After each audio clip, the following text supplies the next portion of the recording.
Le livre du ciel, tome 36. 10 mai 1938. Pour être aimé, Dieu met son amour dans le cœur de la créature et le convertit en pièce de monnaie. L'éveil de Jésus. La divine paternité est la filiation de celle qui vit dans la divine volonté. Jésus écrit avec des lettres indélébiles « Ma fille ». J'entends le vouloir divin m'appeler à chaque instant pour que je l'aime. Puisqu'on peut dire que mon amour ne représente que quelques gouttes, il veut me donner le sien pour que je possède non plus des gouttes, mais des mers avec lesquelles lui dire que je l'aime énormément. Quelle bonté de sa part! Il veut donner ce qui est à lui pour avoir la satisfaction de pouvoir dire que la créature l'aime. Revenant voir ma pauvre âme, son cœur battait très fort, me serrant dans ses bras, mon toujours aimable Jésus m'a dit : Fille bénie de mon amour, le besoin d'être aimé fait que je brûle, je défaillis, je délire. Pour arriver à mes fins, sais-tu ce que je fais ? Je mets mon amour dans le cœur de la créature. Je le fais couler dans son esprit, ses paroles, ses pas et ses œuvres, et je le convertis en pièce de monnaie d'amour divin. Pour que celle-ci puisse avoir cours en tant que notre monnaie, je les frappe de mon image et j'écris autour « Jésus, roi du règne de la divine volonté ». Or, cette monnaie d'amour donne le droit à la créature de pouvoir me dire « Je t'ai aimé ». Cet amour que notre bonté a converti en pièce de monnaie peut acheter ce qu'elle aime et ce qu'elle veut ainsi. Elle peut acheter notre sainteté, notre propre volonté, nos vertus et même davantage d'amour si la créature le souhaite, parce qu'elle en a suffisamment. Oh, combien nous nous réjouissons en voyant qu'elle n'est plus pauvre mais fort riche, au point de pouvoir acheter nos vertus et notre propre sainteté. Que c'est beau de l'avoir possédée, notre monnaie d'amour, qui la rend propriétaire de nos propres biens. Cependant, nous ne la donnons qu'à celle qui vit dans notre vouloir, parce qu'elle ne la gaspillera pas, saura la conserver et la multiplier, afin de nous aimer toujours davantage et de nous soulager de nos flammes dévorantes. Alors que j'avais repris mon tour dans les actes du vouloir divin, je me sentais souffrante. Ma veille me rendait inquiète, car les minutes me paraissaient des siècles, une nuit éternelle. J'attendais que mon Jésus vienne m'apaiser. Enfin, après une longue attente, mon cher Jésus se montra tout essoufflé. Avec une grande bonté, il m'a dit : Pauvre fille, comme il est dur de veiller, n'est-ce pas ? Combien de fois ton Jésus se trouve dans cette souffrance si cruelle et torturante ?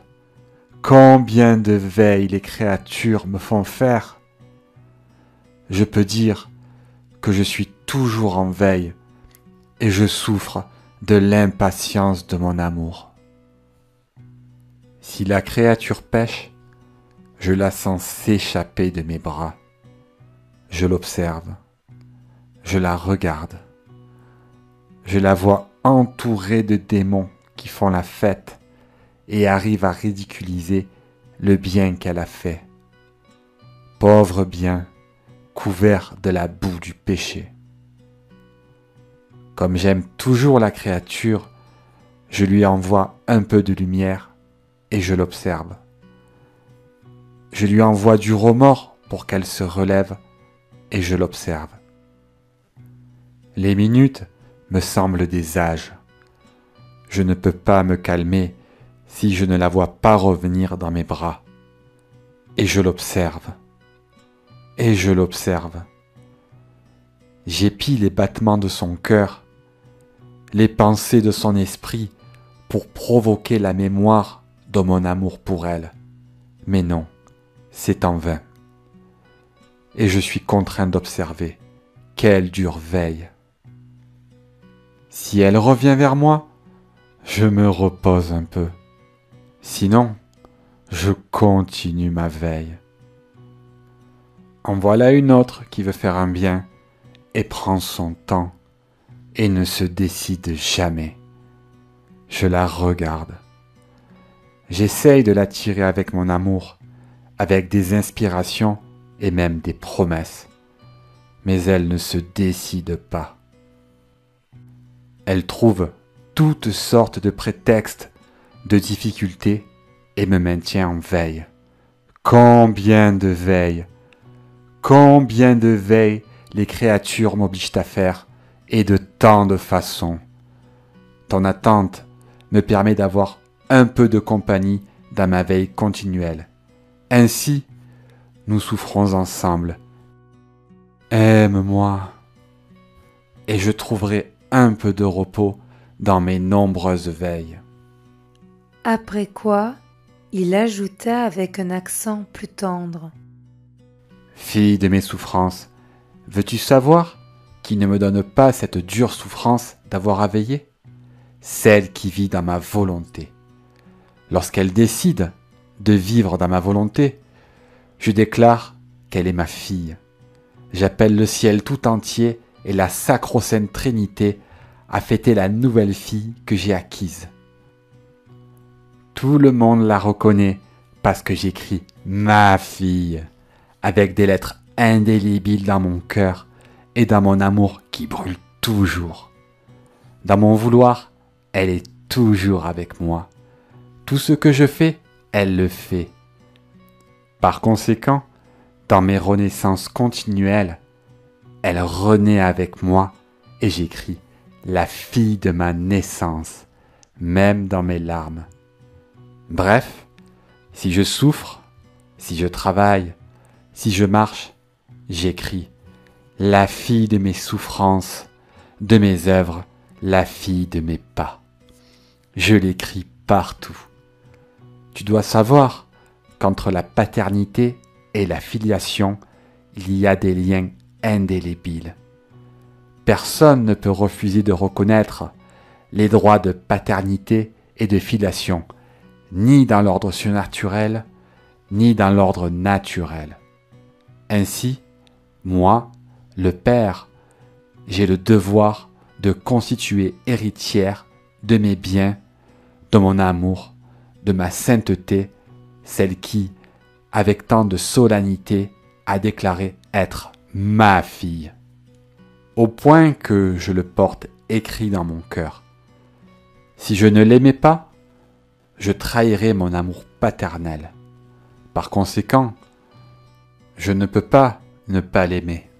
De plus, cet enfant a le devoir de m'aimer et de posséder les biens de son père, de le défendre, de le faire connaître et de donner sa vie pour que personne ne m'offense. Oh, comme il est beau de voir mes enfants vivre dans mon vouloir et en arriver à me dire « Mon père, tu as veillé trop longtemps, tu es fatigué, repose-toi. Et pour que ton repos soit doux, repose-toi dans mon amour, et c'est moi qui veillerai. Je prendrai ta place auprès des âmes. Qui sait si tu ne trouveras pas quelqu'un lorsque tu te réveilleras. Et moi, je me confie à ces enfants et je me repose un peu. Y a-t-il quelque chose que l'âme qui vit dans notre volonté ne puisse faire? Elle peut tout faire pour moi parce que sa lumière traverse toutes mes souffrances.